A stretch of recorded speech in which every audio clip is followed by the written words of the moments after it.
Bismillahirrahmanirrahim. Bienvenue une autre fois, mes chers confrères, dans la suite du cours des polyneuropathies, toujours dans le module de neurologie. La fois passée, on avait vu les diagnostics cliniques avec toutes les manifestations motrices, sensitives et végétatives de polyneuropathie périphérique. Donc, dans cette suite de ce cours, on va voir les syndromes, l'analyse syndromique et les examens complémentaires à prescrire pendant une polyneuropathie.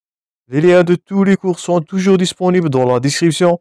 Je vous invite comme d'habitude à abonner pour recevoir ces vidéos pendant toute l'année. Je vous demande le maximum de partage afin que ces vidéos atteignent le maximum des étudiants le plus précocement possible. Donc, commençons premièrement avec les formes syndromiques. Donc, ces neuropathies, ils sont regroupés par deux groupes de syndromes. On a des syndromes neurogènes dits symétriques et on a des syndromes neurogènes qui sont dits asymétriques. Donc, cette neuropathie peut être symétrique et peut être asymétrique. L'exemple le plus fréquent, ou bien les deux exemples, les deux types de syndromes neurogènes qui sont symétriques, c'est premièrement la polyneuropathie, qui a été appelée anciennement la polynévrite. Donc, vous avez entendu peut-être ce terme de polynévrite, mais maintenant, elle est nommée la polyneuropathie. Et la deuxième, c'est la polyradiculoneuropathie. Donc, tous ces deux neuropathies-là sont des atteintes symétriques du système nerveux périphérique. Commençons premièrement par la polyneuropathie. Donc, comme indiqué là, c'est une atteinte qui est longueur dépendante. Donc, ça, c'est très important. Vous devez les noter. Je vous invite toujours à prendre des notes au fur et à mesure qu'on avance dans les cours, surtout dans le cycle clinique. Ce sont des notions très importantes et bien sûr des questions très fréquentes d'examen. Donc, premièrement, la première pathologie qu'on va détailler aujourd'hui, c'est la polyneuropathie. C'est une atteinte, premièrement, bilatérale, deuxièmement, symétrique, troisièmement, elle est à prédominance distale, comme illustré dans l'illustration. Vous voyez, ce sont les extrémités des membres qui sont atteints de premier ordre. Pourquoi? Parce que cette atteinte-là, elle est longueur dépendante. Qu'est-ce que ça veut dire? C'est une atteinte qui touche les nerfs de plus long et ainsi de suite jusqu'au arriver à l'extrémité. Et quels sont les nerfs les plus longs dans le système nerveux périphérique? Bien sûr, ce sont les nerfs de l'extrémité du membre, surtout les membres inférieurs, ce sont les nerfs les plus longs, logiquement. Donc, cette atteinte, elle est longueur dépendante. Je répète, la polyneuropathie, c'est une atteinte bilatérale, symétrique, longueur dépendante avec prédominance distale. Notez bien par cœur tous ces termes-là. Elle touche d'abord, bien sûr, le membre inférieur, car il est dans longueur plus importante que le membre supérieur. On l'appelle l'atteinte en chaussette. Comme vous voyez dans l'illustration, il nous semble que ce patient-là, il porte des chaussettes et même des atteintes en gants, comme vous voyez dans la deuxième illustration. Donc, soit une atteinte en chaussette, si c'est le cas du membre inférieur, ou on la donne le nom d'une atteinte en gants, comme illustré dans l'illustration là. Donc, c'est une atteinte en gants. Le patient a tendance qu'il apporte des gants, des troubles sensitifs, comme on va voir, qu'on va détailler. Donc, ce sont des atteintes en gants si l'atteinte est dans le membre supérieur. Donc, les fibres motrices et sensitives sont atteintes de degrés variables selon l'étiologie et la durée d'évolution. Les principales étiologies de cette atteinte qui est symétrique, donc toujours lorsqu'on a quelque chose de symétrique, donc c'est une atteinte généralisée. Donc, c'est de type de atteinte, ou bien l'étiologie, elle est métabolique. Donc, soit c'est toxico-carentiel, comme on va détailler dans la partie prochaine, dans le diagnostic étiologique. Donc, les étiologies de la polyneuropathie, c'est le diabète et la domaine de toxico-carentiel en cas d'alcoolisme ou bien d'éthylisme chronique avec le diabète. Donc, la polyneuropathie, c'est une atteinte bilatérale, symétrique, en chaussettes, longueur dépendante, de fibres motrices et sensitives de degrés variables selon l'étiologie. L'origine là, c'est fréquemment métabolique est toxico-carentiel, c'est le diabète et l'utilisme chronique qu'on va voir dans la partie prochaine. Donc ça, c'était premièrement la polyneuropathie. Gardez-vous en tête, c'est une atteinte longueur dépendante. Là, l'aspect en chaussette, comme vous voyez là, l'aspect d'atteinte en gants, tout ça sont des caractéristiques d'une polyneuropathie qui a été appelée anciennement la polynévrite.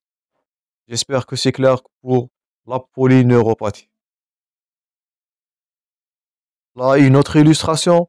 Vous voyez l'atteinte ascendante, longueur dépendante qui débute au niveau des membres inférieurs et va se monter jusqu'à arriver au membre supérieur. Ça, c'est le tableau typique d'un syndrome neurogène symétrique. C'est la polyneuropathie. Deuxièmement, comme deuxième syndrome, on a la polyradiculoneuropathie. Donc, c'est neuropathie, radiculo veut dire les racines, donc ce sont les atteintes. Ça va impliquer l'atteinte diffuse de la totalité des fibres nerveuses proximales et distales. Et ça, c'est très important, y compris les racines. Donc, là, c'est des racines aussi qui vont être aussi atteintes par ce syndrome-là. C'est pas juste les fibres proximitives ou bien distales. Donc, ce sont les totalités du fibre. C'est proximal et distal. C'est pas longueur dépendante maintenant. Donc, en plus de l'atteinte des racines et la vitesse de conduction nerveuse, ils sont ralentis par un bloc de conduction qui est un élément clé de diagnostic, comme on va voir dans le syndrome de Guillain-Barré, dans la polyradiculonévrite aiguë, qui sera notre thème du cours suivant. Donc, restez abonnés pour recevoir tous ces vidéos concernant le module de neurologie. Donc, là, la différence entre la polyradiculonévrite et la polyneuropathie, plutôt la polyradiculoneuropathie. Donc, c'est l'atteinte totale du fibre, c'est pas longueur dépendante. Et en plus de ça, c'est l'atteinte des racines là. Donc, toute la totalité du fibre va être atteinte avec un bloc, ou bien un ralenti de bloc de conduction qui va être témoigné dans l'électroneuromyogramme qu'on va voir dans le diagnostic étiologique. L'un des éléments qui est clé et diagnostic, comme on avait dit, c'est le bloc de conduction. Notez ça bien dans la polyradiculonévrite, polyradiculoneuropathie plutôt. Dans le syndrome de Guillain-Barré, lorsque cette polyradiculoneuropathie est aiguë, comme on va voir. Donc, et on distingue les formes aiguës qui surviennent moins d'un mois entre le début et le déficit maximal.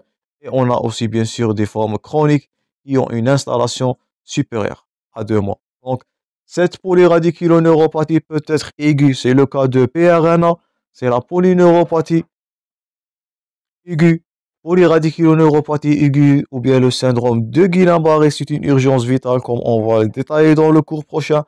Et ça peut être aussi d'installation chronique. Donc, inférieur à 1 mois, c'est aigu, supérieur à 2 mois, c'est chronique. Donc, ça, c'était les deux syndromes symétriques. C'est la polyneuropathie et la polyradiculoneuropathie. Et nous avons bien détaillé les différences entre les deux. J'espère que vous n'allez pas confondre entre les syndromes.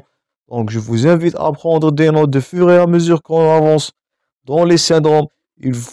Vous ne devez pas faire confondre ou bien vous ne devez pas faire des bêtises ou bien mélanger les notions entre les syndromes. La polyneuropathie, c'est une atteinte bilatérale symétrique, longueur dépendante d'origine métabolique.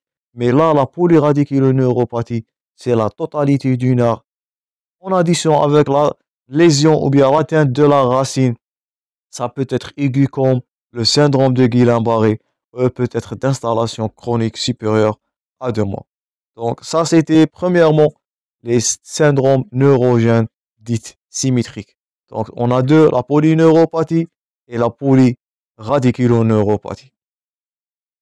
Deuxièmement, comme atteinte asymétrique, on a trois. On a la mononeuropathie, on a la mononeuropathie multiple qui a été appelée précédemment la multinévrite. Mais gardez-vous, la nouvelle nomenclature, c'est la mononeuropathie multiple. Et on a comme troisième lieu la neuropathie sensitive ou bien gangliopathie. Donc, premièrement, la mononeuropathie. Donc, comme leur nom indique, là, on a l'atteinte d'un seul nerf. Donc, Là, c'est une mononeuropathie. Illustrée dans l'illustration, l'atteinte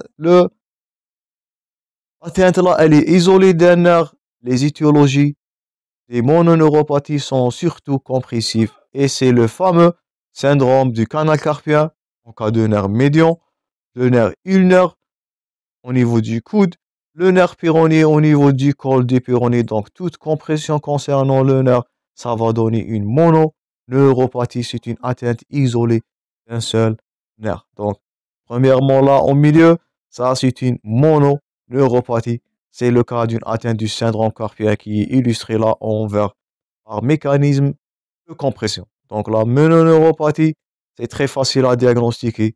Compression d'un seul nerf. Là, on l'appelle la mononeuropathie.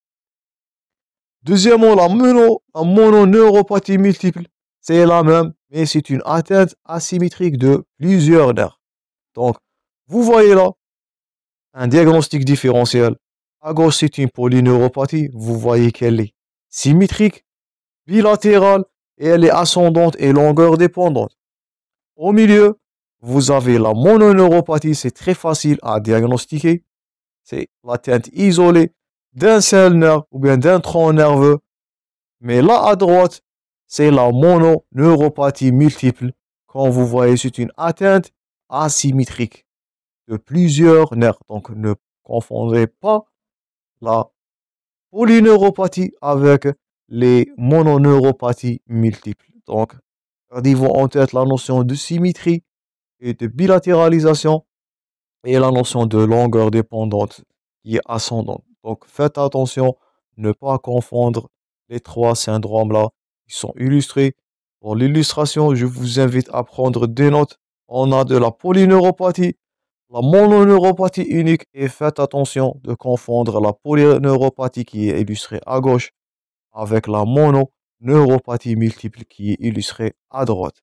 Donc faites attention. La mononeuropathie multiple, c'est une atteinte asymétrique, premièrement, de plusieurs nerfs. Elle est liée à une atteinte successive dans le temps et l'espace. Donc, ce sont des atteintes séparées dans le temps. Donc, la conformation temporo-spatiale ou bien la dissémination temporo-spatiale de ces lésions-là. On a des atteintes multiples de plusieurs troncs nerveux qui sont séparés dans le temps et dans l'espace. Elles sont principalement dues à un mécanisme, cette fois-là, c'est pas compressif, mais c'est ischémique. Notez ça bien, ça peut être des questions d'examen. Donc la mononeuropathie multiple, ne la confondrez pas avec la polyneuropathie. Et gardez-vous en tête, la cause là, c'est le plus fréquemment du mécanisme ischémique, notamment lors des vascularites, comme on va voir dans les causes des mononeuropathies multiples. Dernièrement, on a la neuropathie sensitive ou bien la ganglionopathie. C'est une atteinte sensitive non longueur dépendante. Elle est provoquée par une atteinte directe du corps cellulaire d'un neurone sensitif dans le ganglion rachidien postérieur. Donc, la neuropathie ganglionnaire sensitive ou bien la gangliopathie, c'est facile. C'est une atteinte d'un ganglion rachidien postérieur. C'est la corne postérieure qui est sensitive et ça va manifester par des troubles qui sont alors sensitifs mais sont purs. Donc, dans les neuropathies, les polyneuropathies, les atteintes étaient multiples, sensitives et motrices, mais dans les neuropathies sensitives, dans les ganglionopathies, c'est facile, c'est une atteinte d'un ganglion sensitif. Et là, ce qui caractérise ce syndrome-là, ce sont les atteintes qui sont purement sensitives. Ça va toucher souvent d'emblée les quatre membres. Les ataxies vont être provoquées par la dégénérescence des grosses fibres nerveuses qui sont myélinisées et peut-être en premier plan. Donc ça peut être une atteinte du gros nerf, une démyélinisation ou bien une dégénérescence qui est la cause de cette ganglionopathie. Donc ça c'était tous les syndromes symétriques et asymétriques. J'espère que maintenant vous allez faire la différence entre une polyneuropathie, une polyradiculoneuropathie, une mononeuropathie et une mononeuropathie multiple. Donc,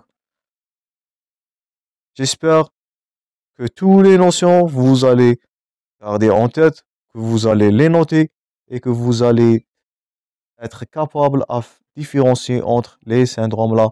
C'est très essentiel dans le diagnostic de quelle neuropathie s'agit-il. Donc ça, c'était premièrement, en titre, l'analyse syndromique, c'est les syndromes qu'on peut noter dans la polyneuropathie périphérique. On passe maintenant aux examens complémentaires. Donc, on passe à la paraclinique. Donc, c'était tout pour la clinique. J'espère que c'est clair. Maintenant, on va passer aux examens paracliniques. Donc, pour explorer une neuropathie qui est périphérique, on dispose en première ligne d'examens qui sont biologiques, qui sont simples. C'est l'ENMG, c'est l'électroneuroméogramme. Donc, c'est le NMG, c'est l'électroneuroméogramme qui est l'examen de première ligne. Je répète, l'examen de première ligne pour l'exploration des neuropathies périphériques, c'est le NMG, c'est l'électroneuroméogramme. Regardez ça bien, c'est une question fréquente des examens. Donc, commençons premièrement par l'électroneuroméogramme. C'est l'examen. Première intention, il permet de confirmer la neuropathie périphérique et le mode d'atteinte qui est ou bien axonal ou bien démyélinisant. Donc, une exploration des quatre membres est nécessaire pour le diagnostic topographique qui est précis. Donc, ça, vous voyez, c'est l'électroneuroméogramme. C'est l'examen de choix de première intention dans l'exploration des neuropathies périphériques. Deuxièmement, on dispose, cet examen, on va faire deux critères ou bien deux notions, bien deux examens. Premièrement, c'est l'analyse à l'aiguille où on va tracer le repos et la contraction des différents muscles. Il nous permet de retrouver les potentiels de fibrillation au repos. Donc ça nous permet de diagnostiquer ou bien de visualiser, ou bien d'isoler les fibrillations au repos.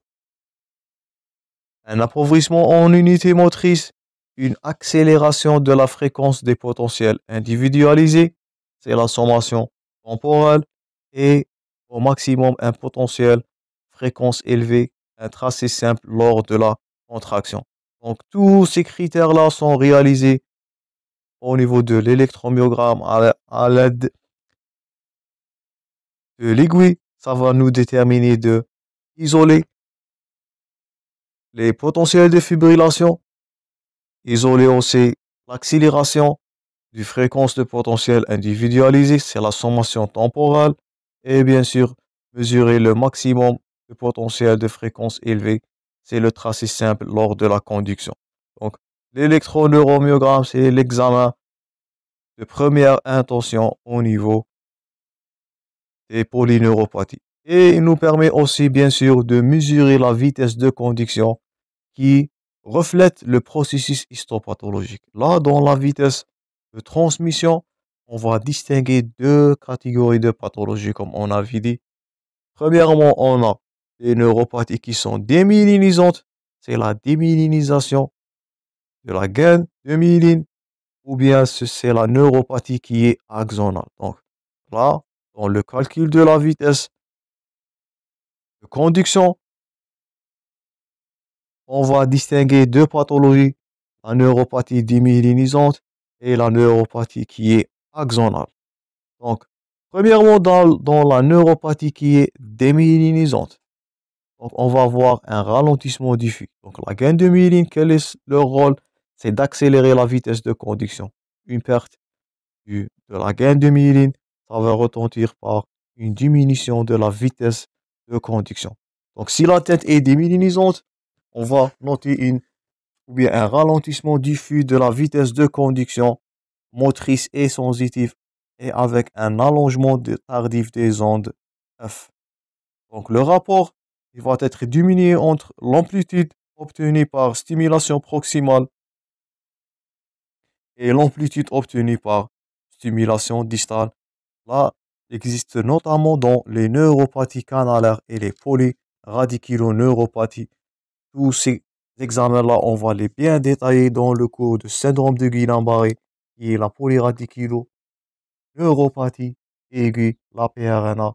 Donc, restez abonnés pour recevoir les prochaines vidéos.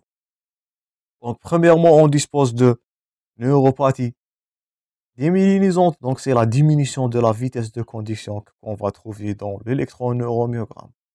Deuxièmement, on peut avoir une neuropathie axonale. Et là, les vitesses sont normales ou bien modérément ralenties. Mais quelle est l'anomalie là? C'est la baisse de l'amplitude de la réponse motrice et du potentiel sensitif qui renseigne sur le nombre d'axones fonctionnels. Donc là, c'est pas la vitesse. Donc c'est le nombre des fibres qui sont atteintes. Ça va retentir sur la baisse de l'amplitude et de la réponse motrice, malheureusement. Donc, un stimulus ne va pas provoquer une contraction ou bien une réponse comme l'état physiologique, ça va être abaissé. La vitesse, elle est normale, mais la réponse, l'amplitude, ça va être altéré. Donc, on récapitule ces deux titres-là. Gardez-vous en tête, si la tête est déminimisante, c'est la diminution de la vitesse. Comment on va diagnostiquer ça? En, en provoquant deux stimuli, l'un qui est proximal et l'autre qui est distal. Nous allons voir la diminution de l'amplitude par stimulation proximale par rapport à la stimuli distale, ce qui témoigne d'une déminimisation. Donc la vitesse de conduction est notamment abaissée. Et dans la deuxième pathologie qui est axonale, donc là, la vitesse va être réservée, mais ce qui va être atteint, c'est le nombre de fibres actives, bien physiologiques. Donc on va noter une baisse de l'amplitude de réponse, quelle que soit sensorielle ou bien motrice. J'espère que les deux notions de neuropathie démyélinisante et neuropathie axonale sont maintenant faciles à diagnostiquer. Ils sont facilement dépistés au niveau de l'électroneuromyogramme. Il suffit juste de calculer la vitesse de conduction, obtenir les amplitudes des stimuli et ça va nous renseigner concernant de quel type de pathologie il existe-t-il, soit c'est une démyélinisation ou bien c'est une atteinte axonale malheureusement qui est plus grave.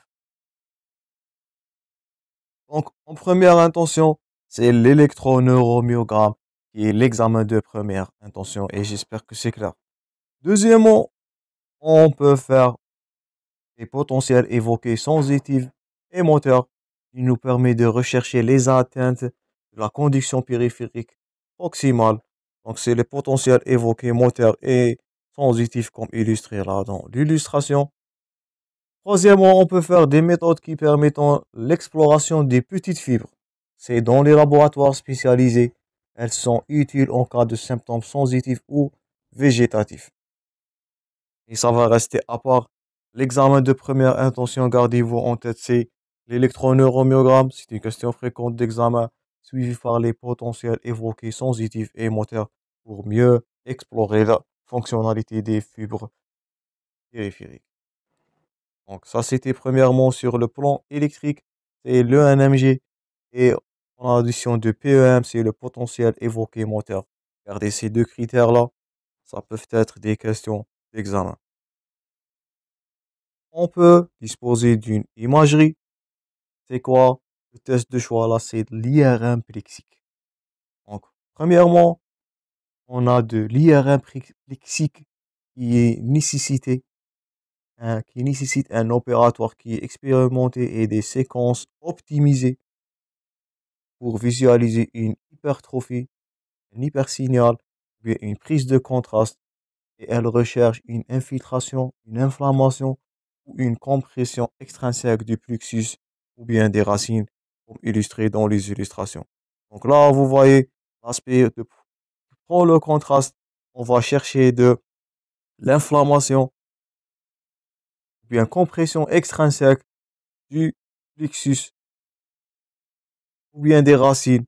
Donc, en plan de l'imagerie, on peut utiliser de l'IRM plexique. C'est un examen de haute résolution, mais il est opérateur dépendant. Il nécessite un opérateur expérimenté. On peut même aider à l'échographie nerveuse. Donc, comme vous voyez là, c'est une échographie nerveuse qui est utile en cas de compression canalaire. Donc, comme le plan d'imagerie, on a deux examens, c'est de l'IRM plexique. Il va bien visualiser, c'est un examen de haute résolution qui va bien visualiser les plexus et les racines. Et lorsqu'on est devant un syndrome canalaire de compression, on peut faire l'aide à une échographie nerveuse. Elle est très utile en cas de compression canalaire. Donc, vous voyez la multiplicité des examens paracliniques et la multiplicité des symptomatologies ou bien des signes cliniques. Donc, comme je vous ai dit dans la première partie, c'est un cours vaste. Il nécessite de l'attention, il nécessite de la concentration, de la prudence. Donc, il faut être méthodique, il faut bien maîtriser la clinique et l'examen paraclinique afin de poser le diagnostic exact d'une neuropathie qui est périphérique. Donc, c'est pas facile à poser le diagnostic d'une neuropathie périphérique. Ça nécessite des confirmations, un savoir qui est diagnostique et clinique qui est suffisant et de l'imagerie et l'électroneurommyogramme de l'imagerie et aussi on peut même aider à l'anatomopathologie et les bilans comme on va voir. Donc ça c'était l'imagerie. Donc les examens, ça c'était les examens de première intention. Deuxièmement, bien plutôt, cinquièmement, on peut disposer de l'anatomopathologie, c'est la biopsie cutanée. Donc là vous voyez, ça c'est une échographie nerveuse. Donc vous voyez ça c'est une coupe transversale du nerf. Et là, c'est une coupe longitudinale. Et ça va être très utile pour le diagnostic d'un syndrome qui est, je répète, canalaire. Donc, on termine les examens par l'anatomopathologie, c'est la biopsie cutanée, bien nerveuse. Donc, de 3 mm de diamètre au-dessous de la cheville, qui nous permet de quantifier les fibres nerveuses amyéliniques ou bien intraépidermiques et va poser le diagnostic d'une neuropathie de petites fibres tenant compte de normes internationales en fonction de l'âge et de sexe. Donc, on a vu premièrement les examens de l'électroélectrique, électroneuromyogramme, les potentiels évoqués, l'imagerie qui a été l'IRM et de l'échographie plexique. Et cinquièmement, comme cinquième plan, on peut aider à l'anatomopathologie, c'est la biopsie cutanée au niveau du cheville, des fibres sensitives, je répète. On risque pas de biopsie des fibres motrices. Donc, ce sont les fibres sensitives qui sont le lieu de biopsie. Et le lieu, c'est la plante du pied, c'est la cheville. Au-dessus de la cheville, c'est le lieu. Vous voyez là, c'est une biopsie. Et ça va nous permettre de détecter la myélinisation intraépidermique. C'est très utile pour le diagnostic. C'est en fonction de l'âge et de sexe. Donc, ça, c'était les examens complémentaires pour préciser l'atteinte élémentaire, premièrement. Donc, ça, c'est les examens qui nous permettent de déterminer de quel type s'agit-il de lésion. Est-ce que c'est une lésion, je répète, démyélinisante ou bien axonale, sensitive ou motrice, canalaire ou bien dégénérative ou bien ischémique, tout ça, ces examens-là de l'imagerie, les examens électriques de l'imagerie et de l'anatomopathologie, tout ça, ça va nous permettre de faire un diagnostic qui est élémentaire, de l'atteinte élémentaire. Je répète, de quelle atteinte s'agit-il? Deuxièmement, comme grand B1 titre, là, c'est les examens complémentaires pour préciser quoi? Pour préciser l'étiologie. Donc ça, c'est bon, on a défini l'atteinte. On a donné par exemple l'atteinte périphérique qui est sensitive. Donc maintenant, quels sont les examens complémentaires que l'on dispose afin de bien déterminer l'étiologie ou bien la cause de cette neuropathie périphérique? Donc on a Premièrement, du bilan biologique. Donc, on commence premièrement par les bilans biologiques standards. Donc, qu'il dépend à la présentation syndromique de la neuropathie. Donc, les bilans biologiques sont en fonction de quel syndrome s'agit-il. Par exemple, si on a le cas d'une polyneuropathie distale qui est symétrique, on va faire en première intention la glycémie, la FNS, la GGT, les transaminases, la créatinémie et le débit de filtration glomérulaire, la protéine CCRP et la vitesse de sédimentation pour rechercher une inflammation et bien sûr de la thyroïde, le TSH, la thyroid stimulating hormone. Donc premièrement, en première intention, ça c'est l'examen de première intention de base. Donc le bilan biologique de première intention, je répète, c'est la glycémie, la FNS, les examens hépatiques. Bilan hépatique, c'est le GGT et les transaminases, la créatinémie et la débit de filtration glomérulaire N. Un bilan rénal et bien sûr un bilan thyroïdien, ça c'est en première intention. Gardez ça en tête.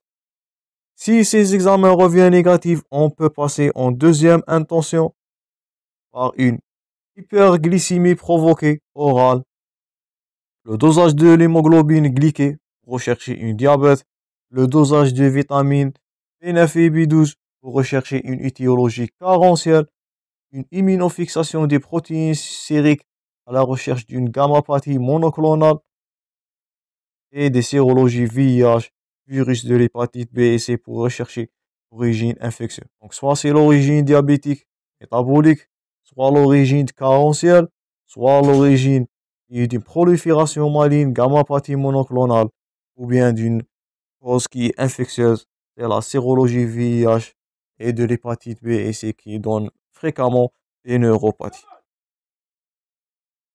Et dernièrement, troisième intention, si ces examens ont revenu tout négatif, on va passer par un bilan immunologique large avec des analyses qui sont génétiques. Donc tout ça fait partie des bilans pendant les polyneuropathies. Deuxièmement, pour les neuropathies multifocales ou bien les mononeuropathies multiples, donc on a de l'FNS, la recherche d'une hyperéosinophilie, la AVS de sédimentation, la CRP, le bilan immunologique et viral. Dernièrement, pour les polyradiculoneuropathies, donc on dispose premièrement de la ponction lombaire pour la recherche d'une pathologie dysimmunitaire, c'est la dissociation albuminocytologique. Notez ça bien, on va la bien détailler dans le cours du syndrome de Guillain-Barré pour la polyradiculoneuropathie aiguë et bien sûr l'électrophorèse des protéines plasmatiques et l'immunofixation sérique et la sérologie VIH, VHB et VHC. Donc, première intention dans la polyradiculonévrite, plutôt polyradiculoneuropathie. La nouvelle nomenclature, c'est la ponction lombaire, l'électrophorèse des protéines plasmatiques et la sérologie virale. Donc, ça, c'est la l'immuno, ou bien l'électrophorèse des protéines, où on va noter l'association, ou bien la dissociation albuminocytologique. Notez ce terme-là. Et en tête, on va le détailler dans le cours du syndrome de Guillain-Barré. Là, c'est l'électrophorèse des protéines sériques. Là, vous voyez dissociation une albuminémie qui est élevée. Et vous voyez là, c'est la sérologie entre l'hépatite B, l'hépatite C et bien sûr la sérologie VIH qui souvent donne une neuropathie périphérique. Avant de conclure, on va passer au bilan immunologique en cas de recherche des maladies auto-immunes. On dispose de bilan immunologique, c'est la recherche bien sûr des anticorps. On a l'exemple de l'anticorps anti-MAG dans le syndrome de Miller-Fisher et du syndrome de Guillain-Barré. On dispose de la recherche des anticorps anti-HU dans une suspicion d'une neuropathie sensitive. Et on a la recherche des anticorps anticytoplasme polynucléaire eosinophiles neutrophile ANCA. Donc, la cryoglobuline et les facteurs hématoïdes, une consommation du complément.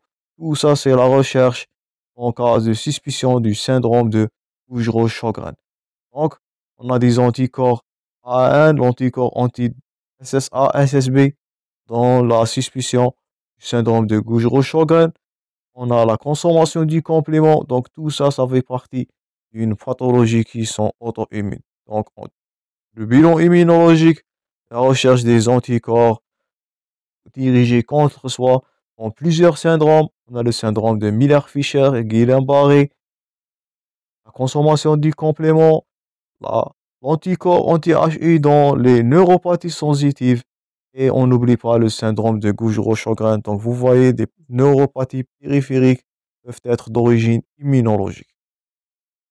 Troisièmement, on peut disposer du bilan génétique pour rechercher les formes ou bien les gènes qui seront responsables de cette manifestation-là. En cas de présentation sporadique, une cause génétique reste possible. Donc, on dispose de bilan génétique aussi. Et en dernier lieu, c'est de l'anatomopathologie. On peut même faire des examens anatomopathologiques par la biopsie des glandes salivaires accessoires. Donc, ça, c'est les examens génétiques. Et là, c'est l'anatomopathologie. On peut faire la biopsie de glandes salivaires accessoires en cas de recherche d'un amylose, sarcoïdose, syndrome de Gougerot-Sjogren. Donc, c'est la biopsie nerveuse à partir des glandes salivaires qui est illustrée là. Donc, la biopsie, elle a lieu soit dans les glandes salivaires, ou bien quand vous voyez la biopsie nerveuse au niveau des branches, c'est le nerf fibulaire superficiel, le nerf sural, saphène, et les branches sensitives du nerf radial dans le membre supérieur. Donc, deuxièmement, c'est la biopsie.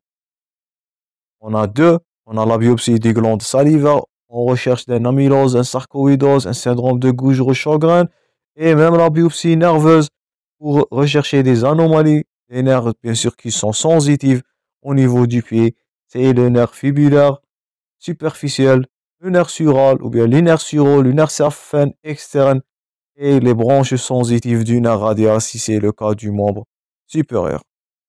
Et en dernier lieu, l'imagerie totale, ou bien l'imagerie systémique, c'est le PET scan.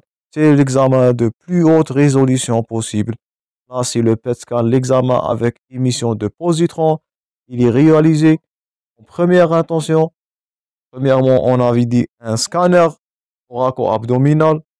Donc, on peut utiliser premièrement dans l'imagerie systémique le scanner thoraco-abdominal et éventuellement on peut le compliquer. Ça, c'est le scanner thoraco-abdominal, vous voyez.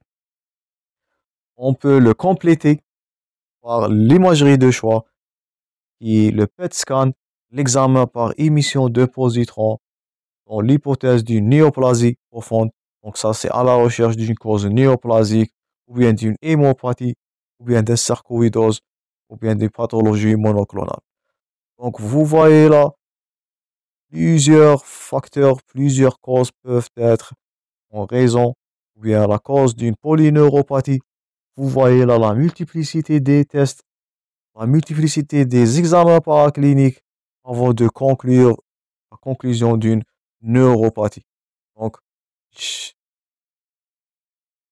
vous voyez le rôle multifactoriel, les étiologies qui sont multiples dans la polyneuropathie périphérique et la multiplicité des examens complémentaires. Donc, ça, c'était la fin de cette deuxième partie qui a été concernant les syndromes et les examens paracliniques au cours de les polyneuropathies. Je vous rencontrerai dans la troisième partie où on va aborder les orientations diagnostiques et étiologiques devant une neuropathie. Donc, je vous remercie pour votre attention. Je vous rencontrerai prochainement, Inch'Allah.